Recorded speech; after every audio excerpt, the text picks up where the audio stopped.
Assalamualaikum warahmatullahi wabarakatuh. Ketemu lagi dengan Bagus Johan Maulana SKM dalam video tutorial program Kusta. Hari ini saya akan menjelaskan materi tentang pengobatan reaksi berat dengan prednison. Reaksi kusta ada dua tipe 1 dan tipe 2. Reaksi kusta menurut kategori juga ada dua, reaksi ringan dan reaksi berat. Nah, baik tipe 1 maupun 2, jika kategorinya termasuk kategori berat, maka membutuhkan obat antiinflamasi atau anti peradangan. Obat antiinflamasi yang relatif ada tersedia di puskesmas adalah prednison. Yang akan saya bahas di sini adalah tentang prednison terlebih dahulu. Saya tidak mau membahas metilprednisolon, itu nanti di video yang lain saja. Oke. Prednison itu obat anti peradangan yang biasanya berwarna hijau dan membutuhkan resep dokter. Ini perlu digarisbawahi. Jadi mohon maaf, saya tidak suka teman-teman OYPMK, orang-orang yang penderita kusta, yang membeli prednison sendiri. Harusnya itu dengan resep dokter, tapi Anda membeli sendiri. Ada apa sih kalau misalkan beli sendiri? Yang pertama, kalau Anda beli sendiri apa sendiri, biasanya Anda juga jarang ke puskesmas. Jarang mengontrolkan diri ke puskesmas. Padahal pasien reaksi ini membutuhkan follow up pemeriksaan POD, Prevention of Disability, pemeriksaan pencegahan kecacatan. 2 minggu sekali Anda harus ke puskesmas dan diperiksa fungsi sarafnya, apakah terjadi kecacatan atau tidak, ataukah apakah tanda-tanda peradangannya sudah menurun atau tetap, ataukah malah bertambah intensitas tanda peradangannya. Itu bisa terjadi. Jadi orang reaksi itu bisa terjadi kecacatan. Nah, ini karena orang ngobati sendiri apa sendiri. Nah, itu resiko Anda tanggung sendiri kalau terjadi kecacatan. Ya. Yang kedua, orang kalau ngobati sendiri apa sendiri, biasanya dosisnya ngawur, dosisnya tidak sesuai rekomendasi. Harusnya, misalkan ada tanda-tanda peradangan yang menetap, dosisnya harusnya naik. Tetapi kok dosisnya tidak dinaikkan. Atau misalkan pada 15 mg atau 20 mg nanti di sini kok gejalanya menetap, tidak menurun. Lah itu harus melakukan penyesuaian dosis. Harusnya dosisnya bertahan, harusnya melakukan pemeriksaan penelusuran apa sih tanda-tanda pencetusnya ada atau tidak dan perlu diobati tanda-tanda pencetusnya. Misalkan ada sakit gigi kayak, ada kecacingan kayak dan sebagainya. Tapi Anda karena nggak tahu itu, Anda tetap tapering off atau dosisnya menurun, akhirnya tanda peradangan Anda tidak hilang dengan sempurna.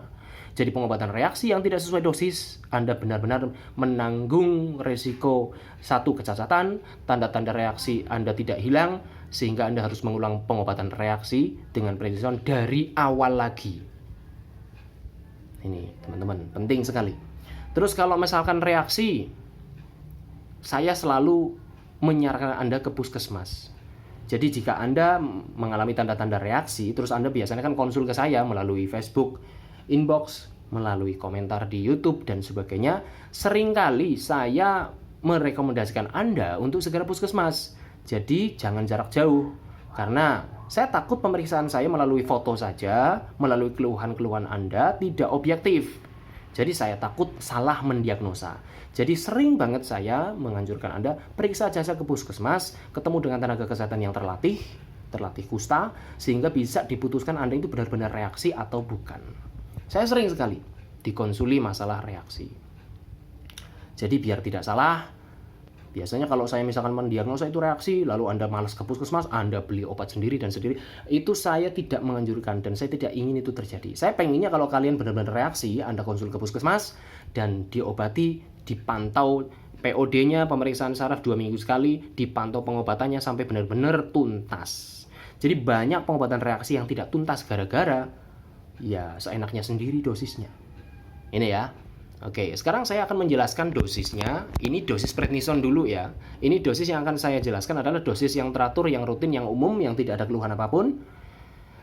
Ya, yang tidak melalui membutuhkan penyesuaian dosis karena ada suatu hal.